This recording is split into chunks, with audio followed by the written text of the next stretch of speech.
دیکھیں درس نظامی عامہ سال اول کے مطالعہ پاکستان کے لیکچرز ہر اتوار کی رات 8 بجے صرف اور صرف جامعہ سیدہ خاتون جنت کے یوٹیوب چینل پر۔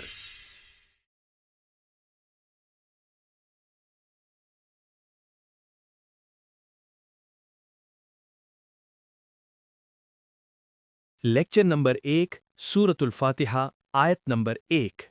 السلام علیکم ورحمۃ اللہ وبرکاتہ۔ عزیز بھائیوں اور بہنوں، آج ہم قرآن مجید کی سب سے پہلی سورت سورۃ الفاتحہ کا درس شروع کر رہے ہیں، اور آج کا یہ پہلا لیکچر ہے جس میں ہم پہلی آیت مبارکہ کی تفسیر بیان کریں گے۔ اللہ تعالی ہم سب کو سمجھنے اور عمل کرنے کی توفیق عطا فرمائے، آمین۔ تو آئیے شروع کرتے ہیں اللہ تعالی کے نام سے۔ آیت مبارکہ بسم اللہ الرحمن الرحیم۔ ترجمہ کنز ایمان۔ اللہ کے نام سے شروع جو بہت مہربان رحمت والا ہے۔ عزیز ناظرین، اب ہم اس آیت مبارکہ کی تفسیر صراط الجنان کے حوالے سے تفصیل کے ساتھ بیان کرتے ہیں، غور سے سنیے گا۔ دیکھیے، سب سے پہلے یہ سمجھ لیجئے کہ اللہ تعالیٰ نے اپنی کتاب مقدس قرآن پاک کا آغاز بسم اللہ سے کیا۔ اب سوال یہ پیدا ہوتا ہے کہ ایسا کیوں کیا گیا؟ تو اس کا جواب علامہ احمد ساوی رحمۃ اللہ تعالی علیہ نے بہت خوبصورت انداز میں دیا ہے۔ آپ فرماتے ہیں کہ قرآن مجید کی ابتدا بسم اللہ سے اس لیے کی گئی تاکہ اللہ تعالیٰ کے بندے اس کی پیروی کریں، اس سنت پر عمل کریں اور ہر اچھے کام کی ابتدا بسم اللہ سے کریں۔ یہ حوالہ تفسیر ساوی سورۃ الفاتحہ جلد اول صفحہ 155 میں موجود ہے۔ اور بھائیوں، صرف قرآن پاک ہی نہیں بلکہ حدیث پاک میں بھی اچھے اور اہم کام کی ابتدا بسم اللہ سے کرنے کی ترغیب دی گئی ہے۔ سنیے ذرا غور سے۔ حضرت ابو ہریرہ رضی اللہ تعالی عنہ سے روایت ہے کہ ہمارے آقا، ہمارے مولا حضور پرنور صلی اللہ تعالی علیہ وآلہ وسلم نے ارشاد فرمایا، اور کیا خوبصورت فرمان ہے۔ آپ نے فرمایا، جس اہم کام کی ابتدا بسم اللہ الرحمن الرحیم سے نہ کی گئی تو وہ کام ادھورا رہ جاتا ہے۔ سبحان اللہ! سوچئے کتنی بڑی بات ہے۔ جو کام بسم اللہ کے بغیر شروع ہو وہ ادھورا رہتا ہے، اس میں برکت نہیں ہوتی۔ یہ حدیث مبارکہ کنز العمال کتاب الاذکار الباب السابع فی تلاوت القرآن و فضائلہ الفصل الثانی میں موجود ہے، جلد اول صفحہ 227 الجزء الاول حدیث نمبر 3388۔ تو بھائیو، بات بالکل واضح ہے، لہٰذا تمام مسلمانوں کو چاہیے کہ وہ ہر نیک اور جائز کام کی ابتدا بسم اللہ الرحمن الرحیم سے کریں۔ اس کی بہت برکت ہے، بہت زیادہ برکت ہے۔ اب آئیے آگے بڑھتے ہیں۔ الرحمن الرحیم، جو بہت مہربان رحمت والا ہے، اس کی تفسیر میں امام فخر الدین رازی رحمۃ اللہ تعالی علیہ فرماتے ہیں، اور بہت پیاری بات فرماتے ہیں۔ آپ فرماتے ہیں کہ اللہ تعالیٰ نے اپنی ذات پاک کو رحمان اور رحیم فرمایا۔ اس سے معلوم ہوتا ہے کہ یہ بات اللہ تعالیٰ کی شان سے بعید ہے کہ وہ رحم نہ فرمائے، اور اس بات کو سمجھانے کے لیے ایک بہت خوبصورت مثال بیان کی گئی ہے۔ سنیے۔ مروی ہے کہ ایک سائل نے ایک بلند اور شاندار دروازے کے پاس کھڑے ہو کر کچھ مانگا تو اسے تھوڑا سا دے دیا گیا۔ دوسرے دن وہ سائل ایک کلہاڑا لے کر آیا اور اس دروازے کو توڑنا شروع کر دیا۔ لوگوں نے پوچھا کہ بھائی تو ایسا کیوں کر رہا ہے؟ تو اس نے کیا خوبصورت جواب دیا۔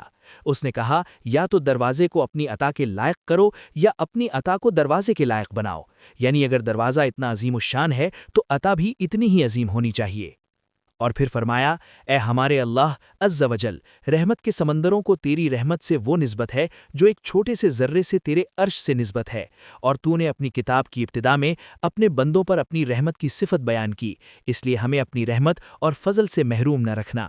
یہ حوالہ تفسیر کبیر الباب الحادی عشر فی بعض النقط جلد اول صفحہ 153 میں موجود ہے۔ اب بھائیو، ایک بہت اہم حصہ آتا ہے، بسم اللہ سے متعلق چند شرعی مسائل۔ یہ بہت ضروری ہیں، غور سے سنیے گا۔ علماء کرام نے بسم اللہ سے متعلق بہت سے شرعی مسائل بیان کیے ہیں، ان میں سے چند اہم مسائل درج ذیل ہیں۔ مسئلہ نمبر 1، جو بسم اللہ ہر سورت کے شروع میں لکھی ہوئی ہے، یہ پوری آیت ہے، یہ ایک مکمل آیت ہے، لیکن جو بسم اللہ سورۃ النمل کی آیت نمبر 30 میں آئی ہے وہ اس آیت کا حصہ ہے، الگ سے مکمل آیت نہیں ہے۔ یہ فرق یاد رکھیے گا۔ مسئلہ نمبر 2، ایک اور قول یہ ہے کہ بسم اللہ ہر سورت کی شروع کی آیت نہیں ہے بلکہ پورے قرآن کی ایک آیت ہے جسے ہر سورت کے شروع میں لکھ دیا جائے تاکہ دو سورتوں کے درمیان فاصلہ ہو، اسی لیے سورت کے اوپر امتیازی شان میں بسم اللہ لکھی جاتی ہے، آیتوں کی طرح ملا کر نہیں لکھتے۔ اور امام جبری نمازوں میں بسم اللہ آواز سے نہیں پڑھتا، نیز حضرت جبرائیل علیہ السلام جو پہلی وحی لائے اس میں بسم اللہ نہ تھی۔ مسئلہ نمبر 3، تراوی پڑھانے والے کو چاہیے کہ وہ کسی ایک سورت کے شروع میں بسم اللہ آواز سے پڑھے تاکہ ایک آیت رہ نہ جائے۔ یہ بات یاد رکھیے گا۔ مسئلہ نمبر 4، تلاوت شروع کرنے سے پہلے اعوذ باللہ من الشیطان الرجیم پڑھنا سنت ہے، لیکن اگر شاگرد استاد سے قرآن مجید پڑھ رہا ہو تو اس کے لیے یہ سنت نہیں ہے۔ مسئلہ نمبر 5، سورت کی ابتدا میں بسم اللہ پڑھنا سنت ہے ورنہ مستحب ہے۔ مسئلہ نمبر 6، اگر سورت توبہ سے تلاوت شروع کی جائے تو اعوذ باللہ اور بسم اللہ دونوں کو پڑھا جائے، اور اگر تلاوت کے دوران سورت توبہ آ جائے تو بسم اللہ پڑھنے کی حاجت نہیں ہے۔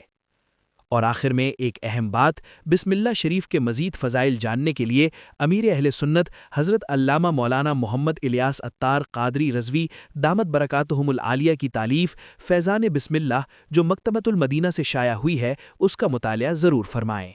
آج کے لیے اتنا کافی ہے۔ اللہ تعالی ہم سب کو قرآن پاک سمجھنے اور اس پر عمل کرنے کی توفیق عطا فرمائے۔ آمین بجاہ النبی الامین صلی اللہ تعالی علیہ وآلہ وسلم۔ والسلام علیکم ورحمۃ اللہ وبرکاتہ۔